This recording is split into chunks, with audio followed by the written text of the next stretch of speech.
Imagine பண்ணி பாருங்க, நீங்க ஒரு டேபிள்ல உட்காந்துருக்கீங்க.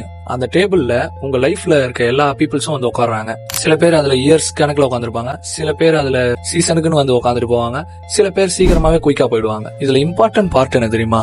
நம்ம லைஃப்ல அந்த மாதிரி சீக்கிரமா நம்ம டேபிள்ல இருந்து எழுந்து போற பீப்புள்ஸ நம்ம ஏன் அவங்க எழுந்து போனாங்கன்னு சொல்லிட்டு யோசிச்சு அவங்களை சேஸ் பண்ண போவோம். அதே மாதிரி நம்ம அவங்கள கேள்வி கேட்கறது இல்லாம நம்ம நம்மளே கேள்வி கேட்போம், ஏன் அவங்க சீக்கிரமா ஏஞ்சி போனாங்கன்னு சொல்லி. அது மட்டும் இல்லாம நம்ம அவங்கள திரும்பி உட்கார வைக்கிறதுக்கு அதை கன்வின்ஸ் பண்ணுவோம். ஆனா சம்டைம் அந்த எம்டி சேருக்கு ஒரு பர்பஸ் இருக்கும்.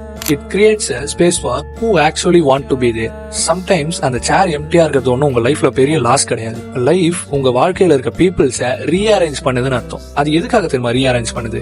ஒன்னு உங்க லைஃப்ல ஒரு லெசன் சொல்லி கொடுக்கவா இருக்கும், அது உங்க லைஃப்ல ஏதாவது உங்களுக்கு ஹாப்பினஸ் கொடுக்கவா இருக்கும். சோ அதனால மறந்துடாதீங்க, உங்க லைஃப்ன்ற டேபிள்ல யார் எழுந்து போனாலும் அவங்களை சேஸ் பண்றதை நிறுத்துங்க. அப்படி எழுந்து போறவங்கள நீங்க சேஸ் பண்றதை நிறுத்தும் போதுதான் நிஜமாவே அந்த டேபிள்ல அந்த சேர்ல உட்காரத்துக்கான பர்சன் யாருன்னு உங்களுக்கு தெரியும். லைஃப் அவங்களை கரெக்டா அந்த இடத்துல அந்த டைமுக்கு அவங்களை கரெக்டா அனுப்பும்.